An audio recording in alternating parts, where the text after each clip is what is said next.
My name is Jera Delawal, and this is Tech Roundup, your weekly opinion, views, and analysis of the top tech events happening around the world with a focus on Nigeria.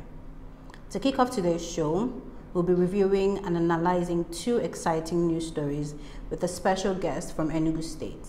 He is the special advisor to the governor on SME matters, Arinze Chilo Ofia.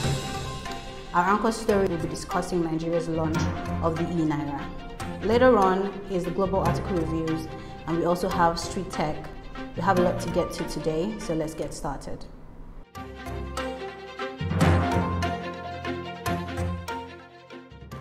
The CBN announced that Nigeria will work with Bit Incorporated as a technical partner in its bid to launch its own cryptocurrency, the eNaira.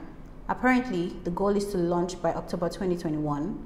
We should note that Nigeria is the third in Africa to launch a similar CBDC scheme, right behind South Africa and Ghana.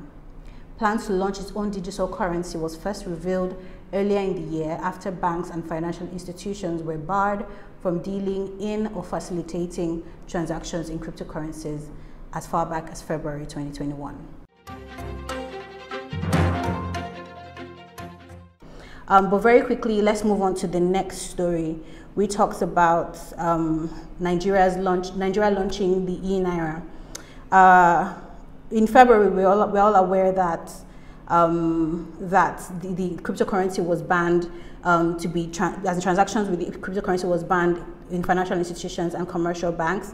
But right now, they're announcing that they might be launching the eNaira, that is digital currency, official digital currency for the country. I am very aware that this is great news for me because I know the potential benefits that come with this. I think that it is great progress for the digital economy as a whole. I think that the fact that it would eliminate intermediaries and other financial institutions will absolutely cut costs when it comes to like charges and other stuff for people. Peer-to-peer transactions would, become a thing for the future, and I totally support this fact. The only concern that I have might be the achievability factor. We've experienced so many times when great ideas like this are set in motion and then cut off right in the middle or cut off halfway. What is the proof that the CBN and other agencies that are involved to make this happen would make this happen in the long run, right? And then do we think that this would have any impact on other cryptocurrencies? I'm talking the big names like Bitcoin and Dogecoin and the rest of them. Will the eNaira somehow affect how people interact with the other cryptocurrencies? And does this also mean that eNaira would be acceptable in the global community? Would it become a legitimate exchange of value outside of Nigeria? But I mean, how are you seeing this story right now? So thanks for that. Just like you said, so firstly, I would say, just like you mentioned, the importance of this cannot be overstated. Like you mentioned, it helps significantly with financial inclusion, getting to the bank. But I would, for me, I think there needs to be some, I think we need to just go back and really reassess certain things. Like you mentioned, acceptability is very important. If you're going to bring up a scheme like this, it shouldn't be rushed. I feel all the necessary stakeholders should be properly engaged, just like what's happening in the startup bill that I'm involved in.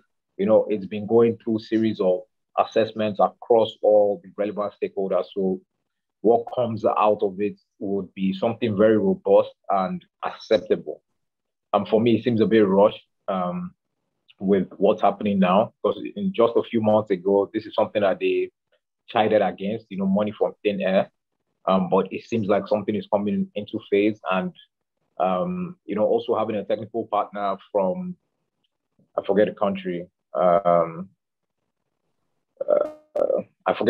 but one of those islands, it sort of undermines the significant growth that has been going on in the tech ecosystem in Nigeria, which is, seen as one of the biggest in Africa and the world. We have the teams that would put these things together and get it rolling. My only problem is education on crypto, blockchain and cryptocurrencies. I think it needs to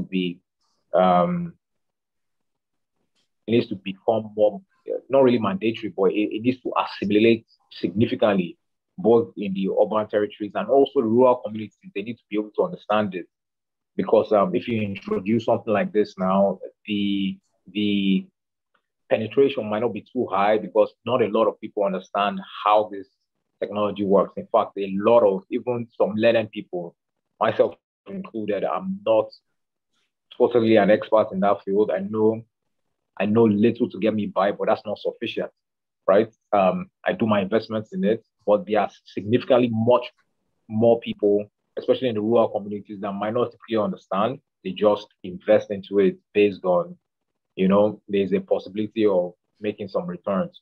So my only pullback is before the introduction of the e-currency, the eNaira, which would be a significant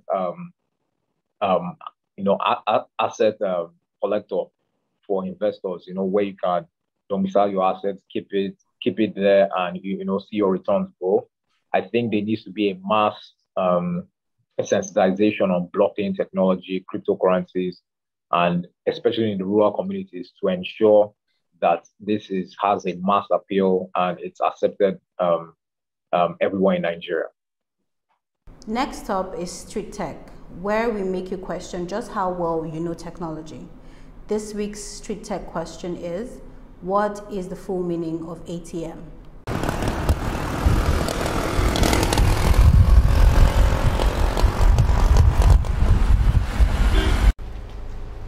Hi, my name is Yusuf, and the meaning of ATM is automated teller machine. Hi, my name is Damilola. ATM means automated teller machine. Hi, my name is Kunle. ATM means automated teller machine. Hello everybody, my name is Tolu, and ATM means automated teller machine. Hi, my name is Awele Maureen. The meaning of ATM is automated teller machine.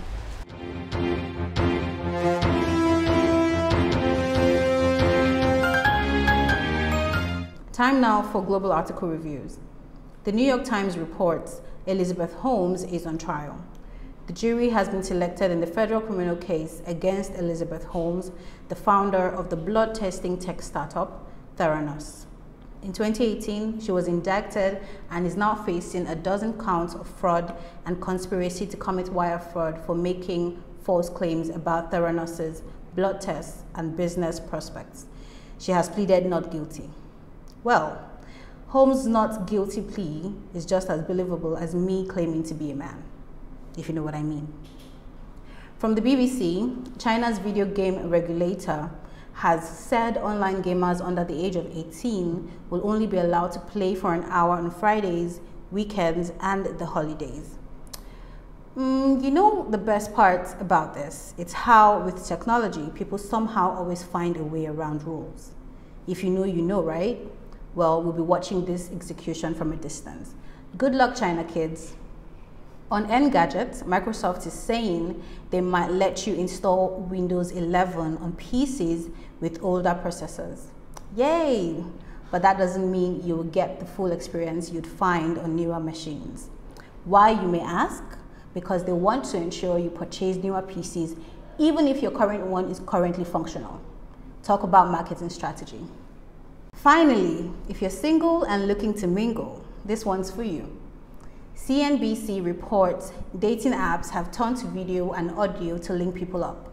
So not only do you have the option to mindlessly swipe left or right, but companies have started investing in upgrading these platforms to be more interactive. Well, this is just great because there's more options for men to ignore me and reject me. That's it for Tech Roundup this week. We hope you've enjoyed the show, and as always, we'll love to hear your comments and feedback. So please connect with Wale Pharaon on LinkedIn and subscribe to the Tech Roundup YouTube channel if you haven't done so already. Also, like us on Facebook and be part of our vibrant tech community. Have a great week, guys, and until next time, ciao.